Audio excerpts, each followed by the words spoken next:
আসসালামু আলাইকুম রহমতুল্লাহি ওয়া বারাকাতুহু। এই মুহূর্তে আমরা আছি মসজিদুল হারামের নিকটবর্তী একটি জায়গায়। ঐতিহাসিকদের বিভিন্ন মত অনুযায়ী আপনি যে জায়গাটি দেখতে পাচ্ছেন, এই জায়গাটি সেই জায়গা যেখানে ইসলাম পূর্ব যুগে অর্থাৎ জাহিলি যুগে এখানে জীবিত কন্যা সন্তানদের প্রথিত করা হতো। আল্লাহ সুবহানাহু ওয়া তাআলা কোরআনুল কারীমে বলছেন যে ইযা বুশশিরা আহাদুহুম বিল উনসা যাল্লা ওয়াজহুহু মুসওয়াদ্দা।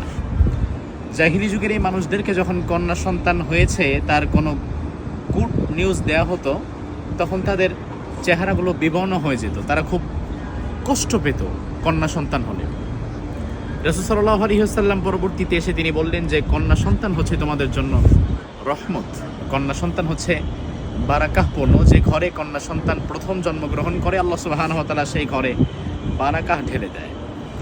এবং এই যে জায়গা যেখানে এক সময় জীবন্ত কন্যা সন্তানদেরকে প্রথিত করা হতো, ইসলাম এসে আল ইসলামু ইয়াহদিমু মা কানা ক্বাবলাহ, ইসলাম তার পূর্বের সকল অন্যায় জাহিলি কুসংস্কারগুলোকে ডিস্ট্রয় করে দেয়। তার প্রমাণ হচ্ছে রাসূল সাল্লাল্লাহু আলাইহি ওয়াসাল্লাম আসার পর আর কোনোদিন কোনো কন্যা সন্তানকে জীবিত প্রথিত হতে হয়নি। একজন সাহাবী রাসূল সাল্লাল্লাহু আলাইহি ওয়াসাল্লামের কাছে এসে খুব কাঁদছিলেন। বিশ্বনবী সাল্লাল্লাহু আলাইহি ওয়াসাল্লাম তাকে বললেন, তুমি এত কাঁদছো কেন, কী কারণ? ওই সাহাবী বললেন, ইয়া রাসূলুল্লাহ, আমি তো জানি যে ইসলাম গ্রহণের পরে আল্লাহ সুবহানাহু ওয়া তাআলা মাফ করে দেয়, কিন্তু আমার একটা পাপ এতটা জঘন্য যেই পাপের যন্ত্রণা এখনও আমাকে পীড়া দেয়। রাসূল বললেন, কি সেটা? ওই সাহাবী বললেন, আমার একটি কন্যা সন্তান জন্মগ্রহণ করেছিল।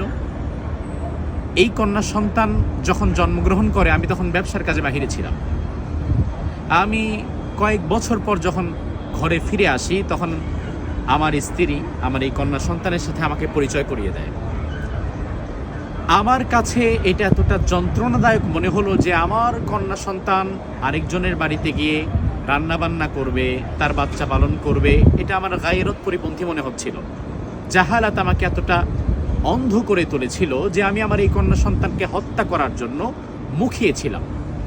ফলশ্রুতিতে আমি একদিন আমার স্ত্রীকে বললাম, তাকে সাজিয়ে দাও, আমি এই কন্যা সন্তানকে নিয়ে বেড়াতে যাব।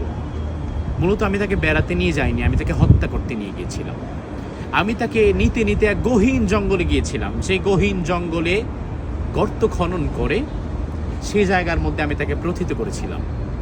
আমি যখন সেই গর্তের মধ্যে তাকে চাপা দিয়ে তার উপরে যখন একটার পর একটা পাথর চাপা দিচ্ছিলাম, বালু চাপা দিচ্ছিলাম, সে আমার দাড়ি ধরে টানছিল আর কাঁদছিল আর বলছিল, বাবা আমি কি এমন করেছি, তুমি এত কষ্ট দিয়ে কেন আমাকে হত্যা করছো?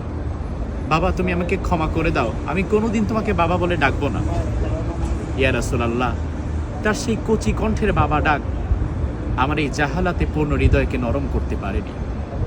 রাসূল সাল্লাল্লাহু আলাইহি ওয়াসাল্লাম যখন তার এই ঘটনা শুনলেন তখন তিনার চোখের পানি তার দাড়ি ভিজে ভিজে পড়ছিল।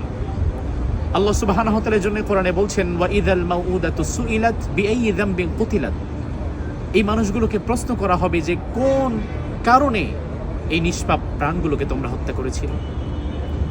এজন্য দুনিয়াতে নারীদের যে সম্মান এটা প্রতিষ্ঠিত করেছে ইসলাম। মূলত ইসলাম নারীদেরকে যে অধিকার দিয়েছে, নারীরা যদি সেই অধিকারকে বুঝতে পারত তাহলে তারা পাশ্চাত্যের দেয়া অধিকার নয়, বরং ইসলামের দেয়া শরিয়ার এই অধিকারকেই তারা চাইত। এই ঐতিহাসিক জায়গা, অবশ্যই এই জায়গা নিয়ে বিভিন্ন মতভেদ আছে। আমরা মতভেদের দিকে না গিয়ে স্রেফ ইতিহাসটুকু আপনাদের সামনে তুলে ধরলাম।